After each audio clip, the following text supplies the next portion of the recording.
Hello everyone, welcome to CSS World. In this lecture, we are going to study Neocolonialism. So here we go. First of all, an introduction to Neocolonialism. Neocolonialism is basically a modern form of old colonialism. It is the control of less developed countries by developed countries through indirect means. If a developed country is controlling a developing country by sitting far away instead of directly ruling the developing country, then we would say that the developed country is practicing the neo-colonialism. This term was firstly used after World War II to refer to the continuing dependence of former colonies on foreign countries. Now some key points regarding neo-colonialism.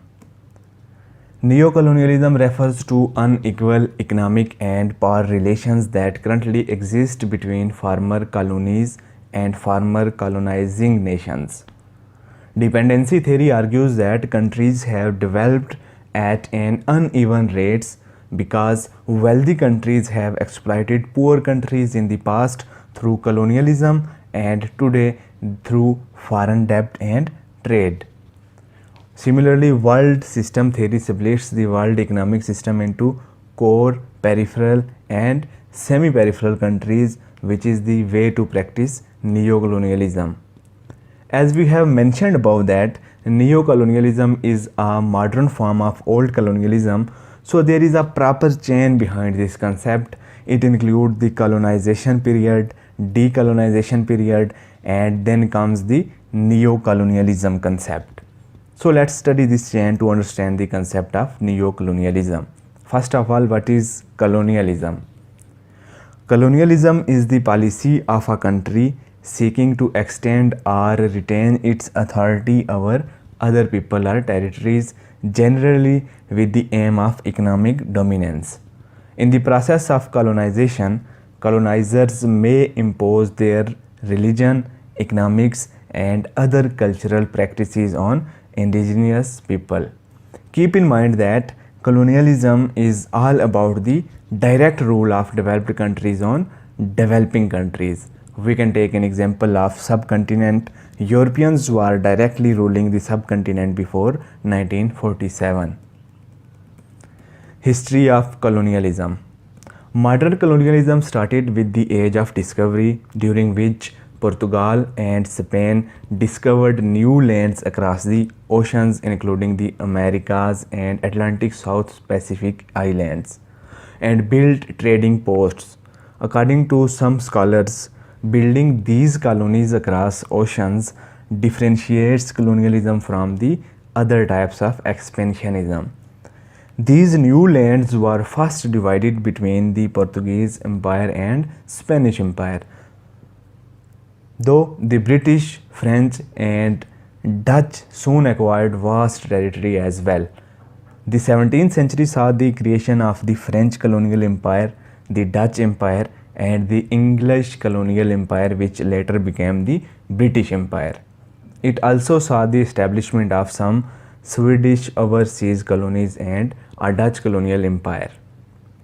The spread of colonial empires diminished in the late 18th and early 19th centuries, largely due to American Revolutionary War and Latin American wars for independence.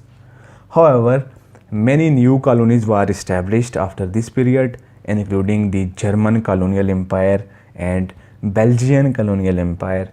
In the late 19th century, many European powers were involved in the so-called Scramble for Africa, in which many African colonies were established. During this period, the developed countries used to make the developing countries their colonies to rule them, but later on the process of colonization stopped and decolonization started. After the First World War, the victorious Allies divided up the German colonial empire and much of the Ottoman Empire according to League of Nations mandate.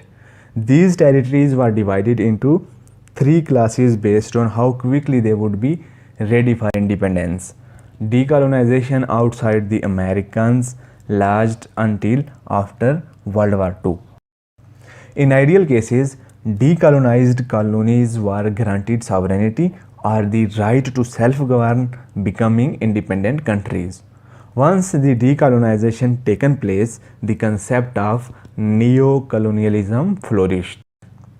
The term neocolonialism has been used to refer to a variety of contexts since the decolonization that took place after World War II. Generally, it does not refer to any type of direct colonization but colonialism by other means. Specifically, neocolonialism refers to the theory that former or existing economic relationships, the General Agreement on Tariffs and Trade, that is GATT, and the Central American Free Trade Agreement are used to maintain control of former colonies after formal independence was achieved. In broader usage, neocolonialism may simply refer to the involvement of powerful countries in the affairs of less powerful countries. This is especially relevant in modern Latin America. In this sense, neocolonialism implies a form of economic imperialism. Now, what are the ways and means through which neocolonialism is being practiced in the world? There are unequal economic relations within the world system. The world economic system is divided into a hierarchy of three types of countries, including core, semi-peripheral, and peripheral countries. Core countries like United States, Japan, Germany are dominant capitalist countries characterized by high levels of industrialization and urbanization. Peripheral countries like most African countries and low-income countries in South America are dependent on core countries for capital and have very little industrialization and urbanization. Peripheral countries are usually agrarian and have low literary rates and lacks internet connections in many areas. Semi-peripheral countries like South Korea, Taiwan, Mexico, Brazil are less developed than core nations but are more developed than peripheral nations. So, in such a division, the core countries have influence over others. The core countries control the developing countries by sitting far away, unlikely the period of colonialism when they would have to directly rule the developing countries. As the economies of the developing countries are dependent upon the developed countries, therefore the developed countries are indirectly ruling them. The role of international institutions like IMF and World Bank is also very important in this regard.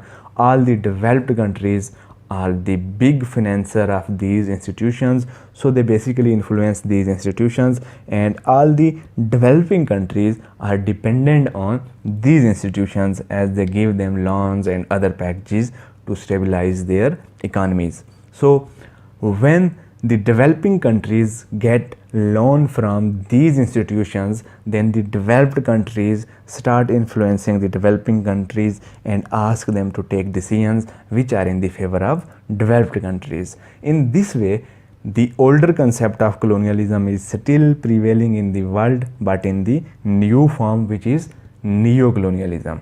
Now, the developed countries don't attack developing countries to make them their colonies, but they do so sitting away through indirect means. So this was all from today's lecture. Thanks for watching this video. Like, share, subscribe, and don't forget to press the bell icon for more videos. Goodbye.